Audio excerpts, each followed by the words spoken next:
Okay, so here is the parotid duct right over here, and here is what's called the bite line, and I'm going to make a little incision that goes right between right there.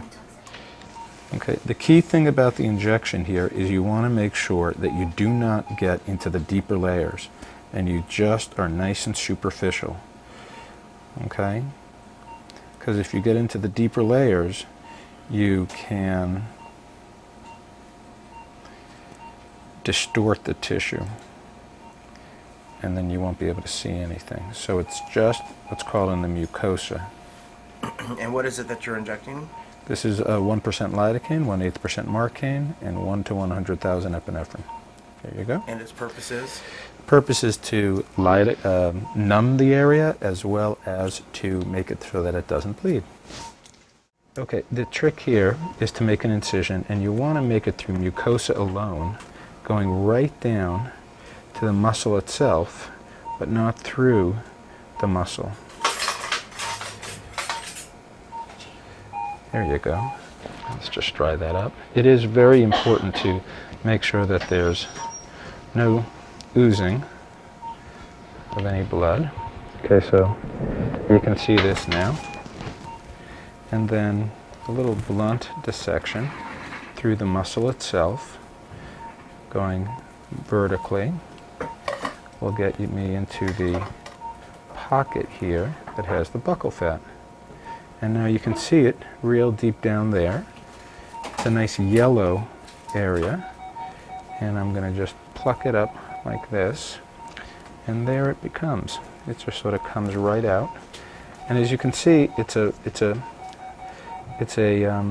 actual fat pocket. Now, you know, most fat underneath the skin is more sort of uniform than this.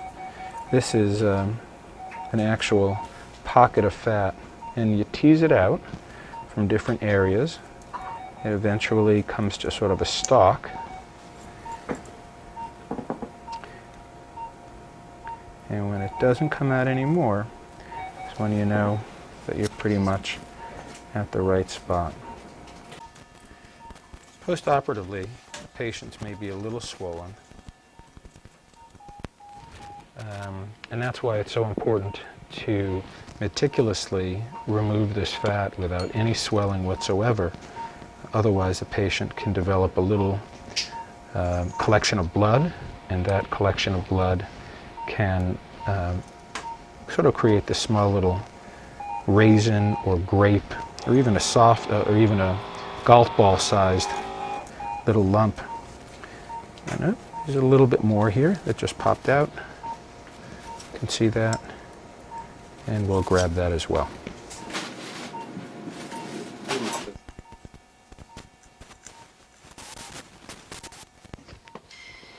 And this will be closed with a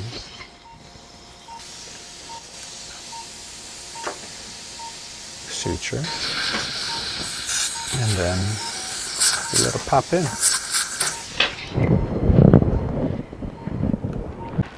And you can see that she's nicely depressed right in here, and that there's much less depression over here. This little area here of brown is betadine to make sure that we keep this as sterile as possible. We're sewing this up now. Okay, now the trick to sewing this up is that the duct that is going to provide some saliva to the mouth is right above this line, and so we want to make sure that we don't go through or pierce that duct. Not that it would be the end of the world, just sort of gets away, goes away. The sutures go away. And these will dissolve over the course of a week or so. Sometimes the incisions have to be made a little larger, but I like reinforcing this with a nice long, with multiple sutures. And that'll tuck the end of the knot into the incision like this, so that it goes away from the most part. Now, what's the only reason why you wouldn't want to do this? There are some who believe that you need this fat, and as you get older, one of the reasons why you look older is that you lose volume, you lose fat in the face. So why would you want to take out fat earlier? You're just going to look a little older. Because it's fat in the lower portion of your face and it's going to make it hang down, give you jowls. Well, that's one reason. And the other reason I tell the patients is, well, if that's the case, then you're either going to look good now or you'll look good then. And I can always put a little bit more volume into your face when you're older.